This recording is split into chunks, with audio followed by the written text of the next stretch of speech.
യേശുവിൻ്റെ കൂട്ടായ്മയിലെ സ്നേഹം നിറഞ്ഞ എല്ലാ പ്രിയ സഹോദരങ്ങൾക്കും പുതിയൊരു പ്രഭാതത്തിൻ്റെ എല്ലാവിധ ആശംസകളും നേരുകയും പരിശുദ്ധാത്മാവിനാൽ നിങ്ങളെല്ലാവരും അഭിഷിക്തരാകുന്നതിന് ദൈവത്തോട് പ്രാർത്ഥിക്കുകയും ചെയ്യുന്നു. അതിരാവിലെ തന്നെ ദൈവത്തോടുള്ള സ്നേഹത്തെ പ്രതി ദൈവവചനം വിശ്വാസത്തിൽ ഏറ്റെടുക്കുവാൻ, ആ ദൈവവചനം കണ്ടുകൊണ്ടും വായിച്ചുകൊണ്ടും ശ്രവിച്ചുകൊണ്ടും കർത്താവിനോടൊപ്പമായിരിക്കുവാനും ദൈവം നമ്മളെ അനുവദിച്ചതിന് നന്ദി പറയാം. ഇന്ന് നമ്മൾ ശ്രവിക്കുന്ന തിരുവചന ഭാഗം 121 സങ്കീർത്തനം 8 തിരുവചനം.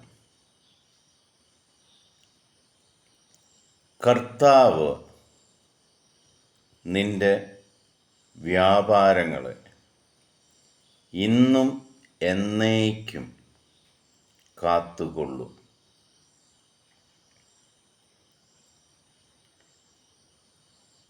ദൈവമായ കർത്താവാണ് രാത്രിയും പകലും നമ്മൾക്ക് കാവലായി നിൽക്കുന്നവൻ.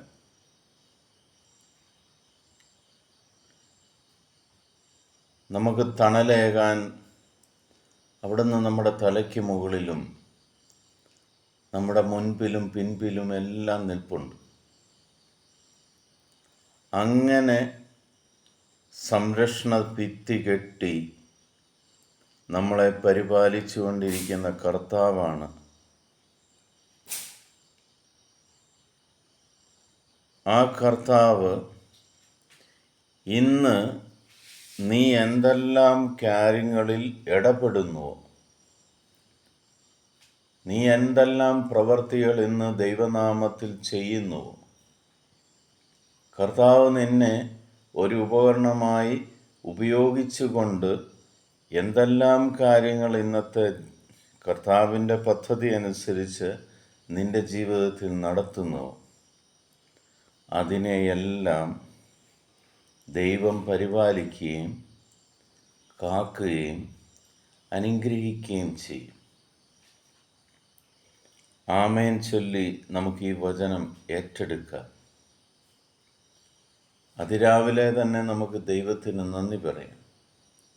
കർത്താവേ, അങ്ങ് എൻ്റെ എല്ലാ വ്യാപാരങ്ങളെയും എൻ്റെ എല്ലാ പ്രവൃത്തികളെയും ഇന്നും എന്നേക്കും കാത്തുകൊള്ളുന്നതിനും അനുഗ്രഹിക്കുന്നതിനും ഞാൻ അങ്ങേക്ക് നന്ദി പറയുന്നു. അങ്ങനെ അനുഗ്രഹിച്ചു കൊണ്ടിരിക്കുന്നതിന് ഞാൻ നന്ദി പറയുന്നു. അങ്ങനെ സംരക്ഷിച്ചുകൊണ്ടിരിക്കുന്നതിന് ഞാൻ നന്ദി പറയുന്നു. അങ്ങൻ്റെ കൂടെ നടക്കുന്നതിന് ഞാൻ നന്ദി പറയുന്നു. അങ്ങ് ഞങ്ങളുടെ അതിരുകളെ വിസ്തൃതമാക്കുന്നതിന് നന്ദി പറയുന്നു. അങ്ങനെ നന്ദി നിറഞ്ഞ ഹൃദയത്തോടെ നമുക്ക് ഈ സാബത്ത് ഇന്ന് ആചരിക്കാം. ദൈവം നിങ്ങളെല്ലാവരെയും ഇന്ന് സമൃദ്ധമായിട്ട് അനുഗ്രഹിക്കും. ഈ ദൈവവചനം നമ്മൾക്ക് എത്താവുന്ന എല്ലാ ദിക്കുകളിലേക്കും എത്തിക്കാം. സർവശക്തനായ ദൈവം നിങ്ങളുടെ എല്ലാ പ്രവൃത്തികളെയും സമൃദ്ധമായിട്ട് അനുഗ്രഹിക്കട്ടെ എന്ന് പ്രാർത്ഥിക്കുന്നു. പിതാവായ ദൈവത്തിൻ്റെയും പുത്രനായ യേശു ക്രിസ്തുവിൻ്റെയും പരിശുദ്ധാത്മാവിൻ്റെ കൃപയും അനുഗ്രഹവും സമാധാനവും എപ്പോഴും നിങ്ങളുടെ കൂടെ ഉണ്ടായിരിക്കട്ടെ. നമ്മളുടെ ജീവിതത്തിൻ്റെ ദൗത്യത്തിൽ പ്രധാനമായി നിൽക്കുന്ന കാര്യം ഈ ലോകത്തിലെ 800 കോടിയിലധികം വരുന്ന എല്ലാ മക്കളെയും കർത്താവിൻ്റെ ബലിപീഠത്തിലേക്ക് നമുക്ക് കൊണ്ടുവരാം. അവരെയും ദൈവം അനുഗ്രഹിക്കട്ടെ. അവർക്ക് വേണ്ടിയും നമുക്ക് പ്രാർത്ഥിക്കാം.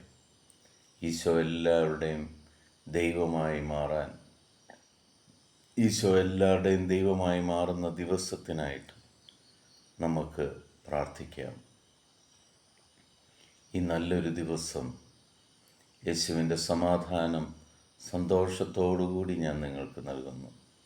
ഈശോ മിശിഹായ്ക്ക് സ്തുതിയായിരിക്കട്ടെ.